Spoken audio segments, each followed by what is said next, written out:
Hi friends, మరి మనం వినాయక చవితి గురించి సంబంధించినటువంటి వీడియో అయితే చేసుకున్నాం కదా. ఇప్పుడైతే గణపతి నవరాత్రులు అయితే జరుగుతూ ఉన్నాయి కదా.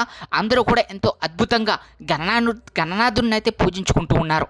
మరి అటువంటి గణపతి నవరాత్రుల రోజున వినాయక చవితికి సంబంధించినటువంటి కథల్లో ఒకటైనటువంటి శ్రీకృష్ణ పరమాత్మ చేసినటువంటి ఒక గొప్ప లీల. అదే శ్రీకృష్ణ పరమాత్మ సైతం యొక్క వినాయక చవితి వ్రతాన్ని ఆచరించి మనందరికీ కూడా ఉద్దేశించినటువంటి ఏకైక వినాయక చవితిని ఆ యొక్క వ్రత కథలో భాగంగా శ్రీకృష్ణ పరమాత్మ ఏ విధంగా తాను నీలాపనిందల పాలయ్యి మళ్ళీ వాటిని ఏ విధంగా గణపతిని పూజించి బయటపడ్డాడు అనే దానికి ఒక చక్కటి ఉదాహరణ, ఒక చక్కటి గొప్ప వ్రత కథగా ఈరోజు మనం సమంతకోపాఖ్యానం అనేటువంటి ఒక గొప్ప కథనైతే తెలిసేసుకుందాం. సో ఎవరైనా కనుక ఫస్ట్ టైం మన ఛానల్ చూస్తున్నట్లయితే కనుక సబ్స్క్రైబ్ చేసుకుని పక్కనే ఉన్న బెల్ ఐకాన్ అయితే క్లిక్ చేసేయండి. మా ఛానల్ చూస్తున్నారు కానీ సబ్స్క్రైబ్ చేసుకోవట్లేదు కాబట్టి ఈ వీడియోని స్కిప్ చేయకుండా చివరి వరకు చూడడానికి ట్రై. సమంతకోపాఖ్యానం అంటే శ్రీకృష్ణ పరమాత్మకు సైతం నిందలు తప్పలేదన్నమాట. శ్రీకృష్ణ పరమాత్మకు సంబంధించినటువంటి నింద అంటే ఏంటంటే సమంతకోపాఖ్యానం. సమంతకం అనేటువంటి ఒక గొప్ప మణి, రోజుకి 10 బారువుల బంగారాన్ని ఇచ్చేటువంటి గొప్ప మణిని శత్రాజిత్ అనేటువంటి రాజు సూర్య భగవానుడిని పూజించి ప్రార్థిస్తే సూర్య భగవానుడు తనకి భక్తికి మెచ్చి వరంగా ఈ యొక్క సమంతకమణిని అయితే తనకైతే ఇవ్వడం జరుగుతుంది. ఆ విధంగా శత్రాజిత్కు లభించిన సమంతకమణిని ఒకనాడు శ్రీకృష్ణ పరమాత్మ తనకి ఇవ్వాల్సిందిగా అయితే అడుగుతాడు. అప్పుడు శత్రాజిత్తు దానిని అయితే ఇవ్వడానికి అంగీకరించడం అనమాట. శ్రీకృష్ణ పరమాత్మకి నేను ఎందుకు ఇవ్వాలి అనే ఉద్దేశంతో తనైతే ఆ యొక్క మణిని అయితే ఇవ్వడు, తన రాజ్యంలోనే ఉంచుకుంటూ ఉంటాడు. తన రాజ్యంలోనే ఆ యొక్క మణిని ఎంతో అద్భుతంగా ఆ యొక్క మణిని అయితే ఉంచుతాం జరుగుతుంది అనమాట.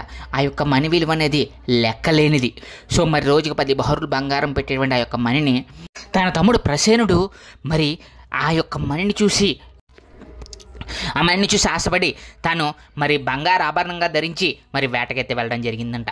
ఆ వేటకు వెళ్తే అరణ్యంలో ఉన్నటువంటి ఆ యొక్క ప్రసేనుణ్ణి ఒక సింహం వచ్చి చంపేసి అది ఒక మాంసం మొక్క అనుకుని ఆ యొక్క మణిని లాక్కెళ్ళిపోతుంది. ఆ విధంగా లాక్కెళ్ళిపోయినట్టు మణిని జాంబవంతుడు ఆ యొక్క అరణ్యంలో ఉన్నటువంటి జాంబవంతుడు ఆ యొక్క పులితో సింహంతో యుద్ధం చేసి ఆ యొక్క మణిని అయితే తానైతే తీసుకెళ్ళి తన యొక్క జాంబవంతుడి యొక్క గృహంలో అయితే ఉంచడం జరిగిందనమాట. తన తమ్ముడు రాక తెలియక తన తమ్ముడు ఏమైపోయాడో అని సమంతకమణి ఏమైపోయిందని శత్రాజిత్ బాధపడుతూ శ్రీకృష్ణ పరమాత్మ తనకు కావాలని అడిగాడు కదా, ఇవ్వలేదని చెప్పేసి ఈ విధంగా తన తమ్ముడిని సంహరించాడని ఆ యొక్క మణిని శ్రీకృష్ణ పరమాత్మే దొంగిలించాడని చెప్పేసి అయితే శ్రీకృష్ణ పరమాత్మ మీద శత్రాజిత్ అయితే నిందైతే మోపడం జరిగింది. దానికి సంబంధించినటువంటి ఆ యొక్క ప్రచారాన్ని మొత్తం రాజ్యం అంతా కూడా ప్రచారం చేయడం జరిగింది. దీంతో శ్రీకృష్ణ పరమాత్మే ఏ విధంగా తీశాడని చెప్పేసి అందరూ కూడా మాట్లాడుకోవడం జరుగుతుందన్నమాట. వెంటనే శ్రీకృష్ణ పరమాత్మకి ఈ విషయం తెలుస్తుంది. అలాగే బలరాముడికి కూడా ఈ విషయం తెలుస్తుంది. బలరాముడు వెంటనే వచ్చి, ఏంటి అన్నయ్య ఈ విధంగా నీకు ఈ విధమైనటువంటి నింద ఎలా వచ్చింది, అసలు నువ్వు ఆ యొక్క సమంతకమణిని ఏ విధంగా తీస్తావు అని చెప్పేసి అడగడం జరుగుతుంది. అప్పుడు శ్రీకృష్ణ పరమాత్మ ఒక మాట చెప్తాడనమాట. నేను చేసినటువంటి ఒక తప్పు వల్ల ఈ రోజు నాడు ఈ యొక్క నీలాపనంది అయితే మోస్తున్నాను. నేను చవితి చంద్రుని చూడడం వల్ల నాకు ఈ నీలాపనంది అయితే వచ్చిందని అయితే చెప్తాడు బలరాముడితోటి. ఏంటి అదంటే కనుక శ్రీకృష్ణ పరమాత్మ ఒక చవితి రోజు రాత్రి పాలు తీస్తూ ఆ గోవుల నుంచి పాలు తీసుకుంటూ ఆ రోజు రాత్రి చందమామను అయితే చూస్తారంట. ఆ రోజు చవితి. శ్రీకృష్ణ పరమాత్మ అయ్యో ఈ రోజు నేను చవితి రోజున ఈ విధంగా చూశానే కాబట్టి నాకు నీలాపనిందలు తప్ప అని చెప్పేసి అయితే అనుకుంటూ ఉంటాడు. ఆ విధంగానే చవితి రోజు శ్రీకృష్ణ పరమాత్మ చవితి చంద్రుని చూసినందుకు గానే ఈ యొక్క నీలాపనింద వచ్చిందని చెప్తాడు. అప్పుడు ఆ యొక్క నింద మాపుకోవడానికి ఏం చేయాలని చెప్పేసి బలరాముడు అడగ్గా శ్రీకృష్ణ పరమాత్మ ఈ విధంగా చెప్తాడనమాట. శ్రీకృష్ణ పరమాత్మ చెప్పినటువంటి ఆ వ్రత విధానమే ఇప్పుడు వినాయక చవితి అనమాట. శ్రీకృష్ణ పరమాత్మ ఆ రోజున ప్రాతకాలమే నిద్రలేచి గణపతిని పూజించి గణపతికి షోడశోపచారాలు పూజించి అలాగే పత్రి గరిక ఇంకా వివిధ రకాలైనటువంటి ఆకులతోనూ పూలతోనూ అలాగే వినాయకుడిని పూజించి చవితి ఈ యొక్క వినాయక చవితి యొక్క వ్రత కథని గనక చదువుకుని ఆ కథాక్షంతలు గనక మనం గనక మన శిరస్సును ధరిస్తే మనకి ఎటువంటి నేలాప నిందలైనా కానీ తొలగిపోతాయని చెప్పి శ్రీకృష్ణ పరమాత్మ బలరాముడితో చెప్తాడు.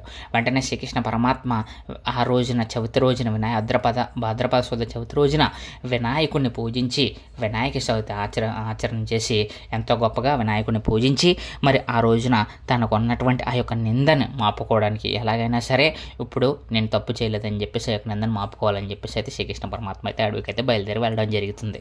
ఆ విధంగా శ్రీకృష్ణ పరమాత్మ మరి వెళ్ళి అడవిలోకి వెళ్ళగానే అక్కడ సింహపు జాడలు చూసి ప్రసేనుని శవం దగ్గర ఆ యొక్క సింహపు జాడలను చూసి ఆ యొక్క సింహపు అడుగుల జాడలను పట్టుకుని అయితే ముందుకైతే వెళ్ళడం జరుగుతుంది. వెళ్ళగానే అక్కడ జాంబవంతుడి యొక్క గృహం ఉంటుందన్నమాట. ఆ యొక్క జాంబవంతుడి నివాసంలో ఆ యొక్క సమంతకమణి అనేది మరి తన యొక్క కూతురు ఆడుకుంటున్నటువంటి తాడుకైతే కట్టుంటుంది. ఉయ్యాల పైన ఉన్నటువంటి తాడుకైతే కట్టుంటుంది. అది చూసి శ్రీకృష్ణ పరమాత్మ ఆ యొక్క సమంతకమణిని అందుకోబోతూ ఉంటే జాంబవంతుడు ఈ విధంగా జాంబవంతుడు వచ్చి మరి శ్రీకృష్ణ పరమాత్మ మీదకైతే అమాంతం యుద్ధానికైతే రావడం జరుగుతుంది.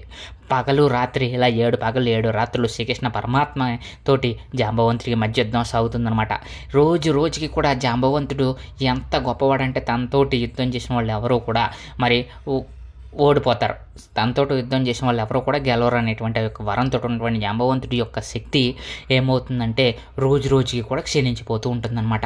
ఒకరోజు యుద్ధం చేసేసరికి జాంబవంతుడి శక్తి నశించిపోతుంది. రెండో రోజు చేసేసరికి ఇంకా కొంచెం నశించిపోతుంది. ఈ విధంగా రోజుకి జాంబవంతుడికి తనలో ఉన్నటువంటి శక్తి అవరైపోతంతో మరి తనకి జ్ఞానోదయం అవుతుంది.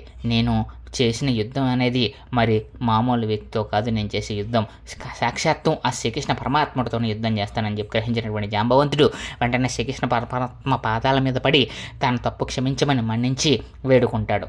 మరి ఆ విధంగా వాళ్ళిద్దరి యుద్ధం ముగిసిన తర్వాత శ్రీకృష్ణ పరమాత్మకి ఆ యొక్క సమంతకమని ఇచ్చి తన కూతురైనటువంటి జాంబవతి దేవుని కూడా ఇచ్చి అయితే వివాహం అయితే చేయమని అడుగుతాడనమాట. వివాహం చేసుకోమని అడిగి శ్రీకృష్ణ పరమాత్మకి తన యొక్క జాంబవతిని ఇచ్చేది వివాహం చేస్తాడు. ఆ విధంగా సమంతకమణి కోసం వెళ్ళినటువంటి శ్రీకృష్ణ పరమాత్మకి జాంబవతి దేవి అయితే భార్య అయితే అవుతుంది. ఆ విధంగా మరి ఆ యొక్క మణిని తీసుకొచ్చి మరి రాజ్యం వచ్చి మరి ఆ యొక్క సత్రాజిత్తుకు చూపించి తాను ఏ తప్పు తెలియలేదని శ్రీకృష్ణ పరమాత్మ తన నిందనైతే మాపుకుంటాడనమాట. తన సత్రాజిత్తు తను తప్పు చేసింది తెలుసుకుని తన శ్రీకృష్ణ పరమాత్మను అనవసరంగా నిందించాను అని మరి సత్రాజిత్తు మరి ఎంతో బాధపడి తన కుమార్తె అయినటువంటి సత్యభామాదేవిని కూడా శ్రీకృష్ణ పరమాత్మకి ఇచ్చేది వివాహం అయితే చేస్తాడు. ఈ విధంగా సమంతకమణి తాను తీయలేదని అలాగే తాను ఈ విధంగా సమంతకమణిని మరి తీసుకొచ్చి సత్రాజిత్తుకి అయితే ఇవ్వడం జరుగుతుంది. మరి ఈ విధంగా శ్రీకృష్ణ పరమాత్మ సైతం వినాయక చవితి గురించి అయితే చెప్పడం జరిగిందనమాట. సాక్షాత్తం గణపతిని పూజిస్తే ఉన్న ఇబ్బందులు పోయి మరి గొప్పగా అలాగే ఎంతో అద్భుతంగా వినాయక చవితి చేయడం వల్ల కలిగేటువంటి ప్రయోజనాల గురించి అలాగే మరి చవితి చంద్రుని చూస్తే వచ్చేటువంటి నిందలు కూడా ఎలా మారిపోతాయి, వినాయకుడిని చవితి రోజున ఏ విధంగా పూజించాలనే దాని గురించి శ్రీకృష్ణ పరమాత్మ మరి ఈ విధంగా గొప్పగా మనందరికీ కూడా తెలియజేయడం జరిగిందనమాట. అప్పటి నుంచి కూడా శ్రీకృష్ణ పరమాత్మ మరి మనకందరికీ కూడా ప్రతి సంవత్సరం కూడా వినాయక చవితి చేసుకోవాలని చెప్పేసి అయితే మనకైతే చెప్తూ ఉన్నాడు. మరి దాన్నే మనందరం కూడా వినాయక చవితి యొక్క గొప్పతనంగా తెలుసుకుంటూ ఉంటాం. ఇది సమంతక ఉపాఖ్యానానికి సంబంధించినటువంటి శ్రీకృష్ణ పరమాత్మ వెనకాల ఉన్నటువంటి ఒక గొప్ప వ్రత కథ అనమాట. మరి ఇంకా గొప్పగా శ్రీకృష్ణ పరమాత్మ వినాయకుడి గురించి ఇంత గొప్పగా అయితే చెప్పడం జరిగింది కదా. మరి అందుకే వినాయక చవితి రోజున మనందరం కూడా వినాయకుడిని పూజించుకుంటూ ఉంటాం. నవరాత్రుల్లో వినాయక చవితిని ఎంతో అద్భుతంగా మనందరం కూడా చేసుకుంటూ ఉంటాం అనమాట. మీలో ఎంతమంది వినాయకుడిని అంటే ఇష్టంగా వినాయక చవితి చేసుకుంటూ ఉంటారు? కామెంట్ సెక్షన్లో కామెంట్ చేసేయండి. మరి ఈ విధంగా గొప్పగా మనం గణపతిగా మహాగణపతిగా ఆది గణపతిగా వినాయకుడిని అయితే మనందరం కూడా పూజించుకుంటూ ఉంటాం. వినాయక చవితి రోజున మొదలుపెట్టి 9 రోజులు నవరాత్రులుగా చేసుకుంటూ వినాయకుడిని మరి పూజించుకుంటూ మరి మనం ఈ యొక్క వినాయక చవితిని అయితే చేసుకుంటూ ఉన్నాం కదా. మరి రానున్న రోజుల్లో మరింతగా మనందరం కూడా వినాయక చవితికి సంబంధించినటువంటి వీడియోస్ కానీ అలాగే మన ఛానల్లో డివోషనల్ వీడియోస్ కానీ మరింతగా అయితే నేనైతే చేయబోతున్నాను అనమాట. కాబట్టి దయచేసి మా ఛానల్ సబ్స్క్రైబ్ చేసుకుని మా ఛానల్కి అయితే సపోర్ట్ చేయమని మనస్ఫూర్తిగా అయితే కోరుకుంటున్నాను. Thank you friends, thank you so much.